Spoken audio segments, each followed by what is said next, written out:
అస్తమించాడు. చీకటి నెమ్మది నెమ్మదిగా కమ్ముకుంటోంది. ఊరి వాళ్లు మంట చుట్టూ కూర్చుని ఉన్నారు. రమ్లు అనే ఒక ముసలి వ్యక్తి మంట దగ్గర కూర్చుని వాళ్లందరికీ కథ చెప్తూ ఉంటాడు. మీరు రాత్రి ప్రాజెక్ట్ పేరైతే వినే ఉంటారు కదా, ఆ సినిమాను చూడ్డానికి ఎవరైతే వెళ్తారో వాళ్ళు అసలు ఎప్పుడు తిరిగే రారు. ఊరి వాళ్లందరూ జాగ్రత్తగా వింటుంటారు.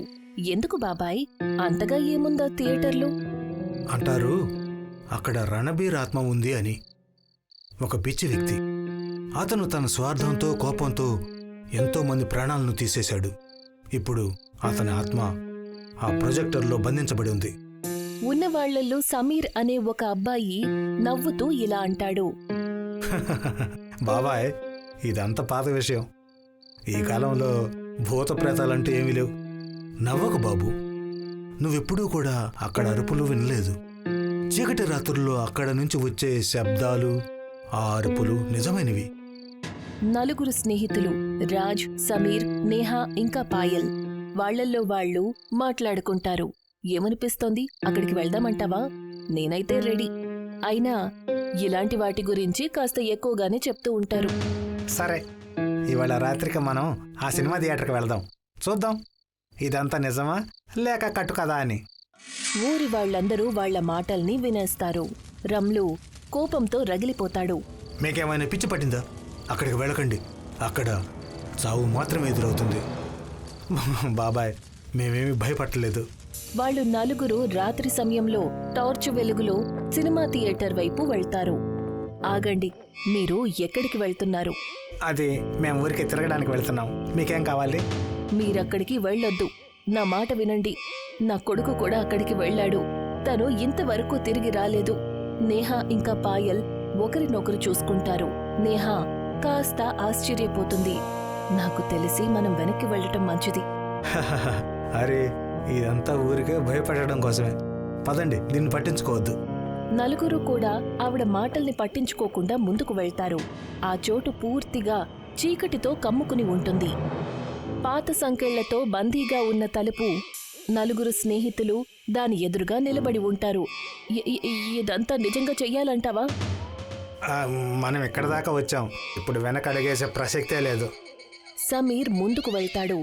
సంకెళ్లను ముట్టుకుంటాడు. అప్పుడవి వాటంతటవే ఊడిపోతాయి. తలుపు గట్టిగా శబ్దం చేస్తూ తెరుచుకుంటుంది. ఇది దానికదే ఎందుకు తెరుచుకుంది? గాలి వల్ల ఉంటుంది. నువ్వేం భయపడకు.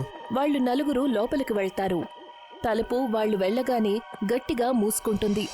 ఈ తలుపు ఎందుకు మూసుకుంది? ఓహో, ఎవరికి తెలుసు. ఇది పాత చోట కదా. అదండి, ముందుకు వెళదాం.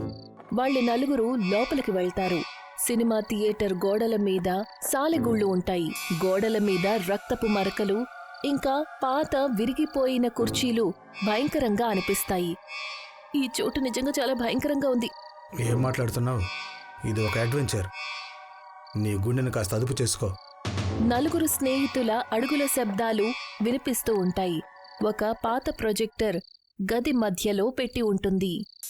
అలా చూడండి, ఇదే అనుకుంటా ప్రొజెక్టర్. ఈ చోటు నిజంగానే చాలా విచిత్రంగా అనిపిస్తోంది. ఉన్నట్టుండి ప్రొజెక్టర్ దానికదే ఆన్ అయిపోతుంది. స్క్రీన్ మీద నలుగురు స్నేహితుల ఫోటోలు కనిపిస్తాయి. ఏం జరుగుతోంది ఇక్కడ? మన ఫోటోలు ఎందుకు చూపిస్తోంది? అప్పుడే స్క్రీన్ మీద నల్లని నీడ కనిపిస్తుంది. అది నిజానికి నలుగురి వైపు వస్తూ ఉంటుంది. మనం ఇక్కడి నుంచి బయటికి వెళ్ళడం మంచిది.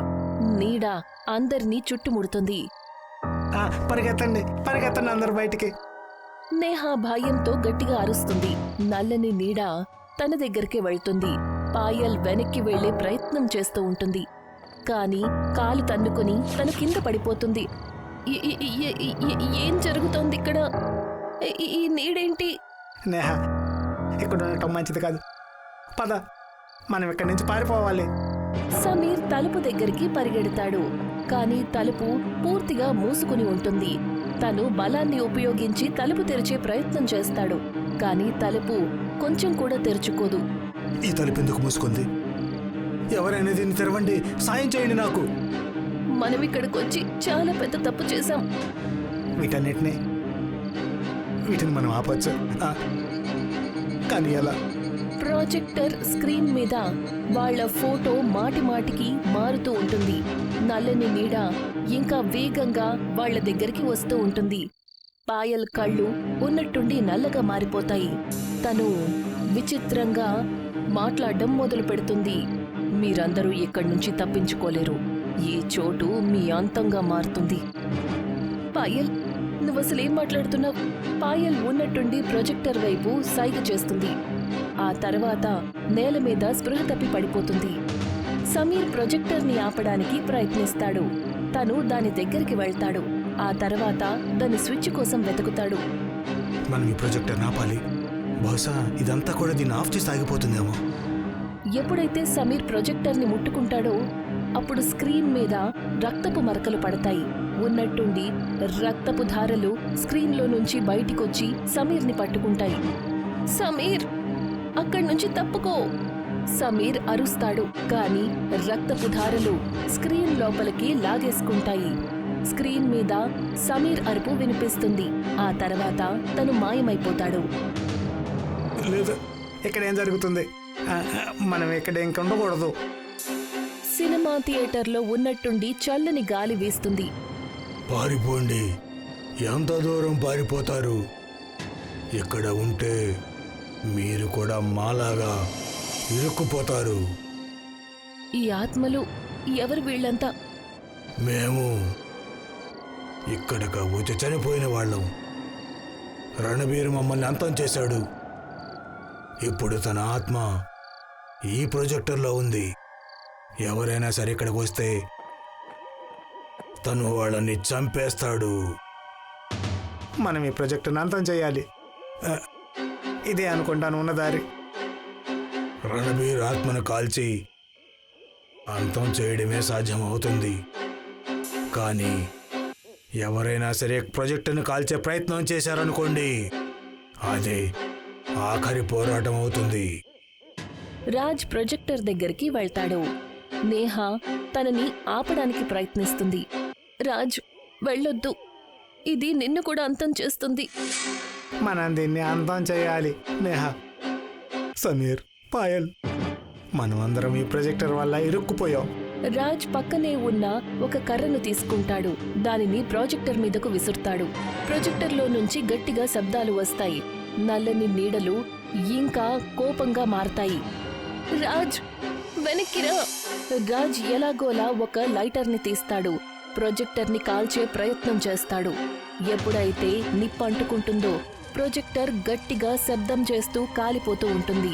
సినిమా థియేటర్లో మంట విస్తరిస్తుంది. రాజ్ ఇంకా నేహ ఎలాగోలా స్పృహ కోల్పోయిన పాయల్ని తీసుకొని బయటికి వెళ్తారు. అక్కడ సినిమా థియేటర్ కాలిపోతూ ఉంటుంది. మనం తప్పించుకున్నాం, కానీ సమీర్, తను బతకలేదు. ఇది అంతమైపోయింది. రణవీర్ అంతమైపోయాడు. ఇక ఈ చోటు ఇంకెవరి చోటుకి కారణం కాదు. రాజ్ ఇంకా నేహ బయటికొచ్చిన తరువాత చాలా పెద్ద షాక్లో ఉంటారు. పాయల్ స్పృహ లేకుండా ఉంటుంది. ఉన్నట్టుండి ప్రొజెక్టర్ విరిగి అందులోని ఒక భాగం బయటికొచ్చి పడుతుంది.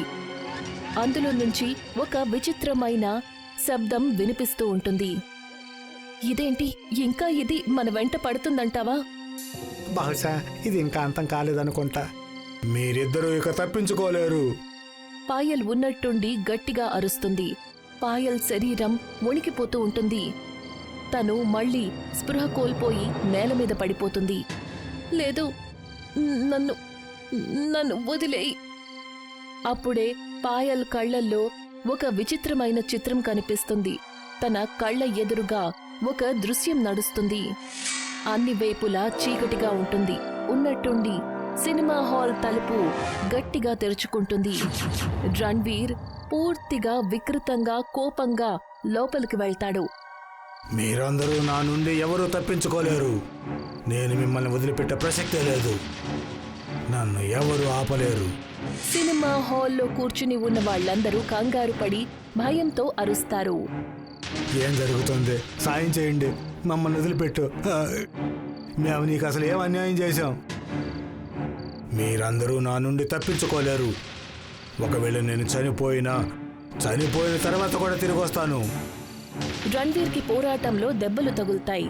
తను ఉన్నట్టుండి నేల మీద పడిపోతాడు. ఇతను పడిపోయి చనిపోయాడు. నేను చనిపోయినా బ్రతికే ఉంటాను. నా ఆత్మ ఎప్పుడు కూడా ఏదో ఒక చోట ఉండి తీరుతుంది. రణ్వీర్ అంతిమ మాట అనగానే తన కళ్ళు నెమ్మదిగా మూసుకుపోతాయి. ఆ తర్వాత తన ఆత్మ ఎంతో విచిత్రంగా ప్రొజెక్టర్ లోపలికి వెళ్ళిపోతుంది. ఆ తర్వాత హాల్లో నిశ్శబ్దం అలముకుంటుంది. పాయల్ కళ్ళు నెమ్మదిగా తెరుస్తుంది. తను కంగారుగా, అలసటగా అనుభూతి చెందుతుంది. అది ఆ ప్రొజెక్టర్, రణ్వీర్ ఆత్మ అందులోనే ఉంది. తను మనల్ని భయపెట్టడానికి, మనకి కష్టం కలిగించడానికి ప్రయత్నించాడు. కానీ తన ఆత్మ అక్కడే బందీ అయిపోయింది. మనం ఈ ప్రాజెక్టర్ని నాశనం చెయ్యాలి. అప్పుడే తన ఆత్మ మళ్ళీ ఎప్పటికీ తిరిగి రాదు. పాయల్ దృఢత్వంతో ప్రొజెక్టర్ దగ్గరికి వెళ్తుంది. దానిని తన చేతుల్లోకి తీసుకుని మంటలు మండుతున్న సినిమా హాల్ దగ్గరికి వెళ్తుంది. ఉన్నట్టుండి ప్రొజెక్టర్లో కదలిక వస్తుంది. నువ్వు నన్ను ఆపలేవు. నేను ఎప్పుడైనా సరే తిరిగి వస్తాను. నన్ను వదిలిపెట్టు. కానీ పాయల్ ఏమాత్రం భయపడకుండా ప్రొజెక్టర్ని నిప్పుల్లోకి పడేస్తుంది. అప్పుడే ఒక పెద్ద పేలుడు సంభవిస్తుంది. ఇక తను ఎప్పటికీ తిరిగిరాడు. ఇక అంతమైపోయింది. ఆ మాట చెప్పి పాయల్ అక్కడే ప్రాణం వదిలేస్తుంది. రాజ్ ఇంకా నేహ తడి కళ్లతో పాయల్ని చూస్తూ ఉంటారు. పాయల్ తన ప్రాణాల్ని త్యాగం చేసి రాజ్వీర్ ప్రొజెక్టర్ని, అందరినీ చంపే ఆ ప్రొజెక్టర్ నుండి విముక్తి కలిగించింది.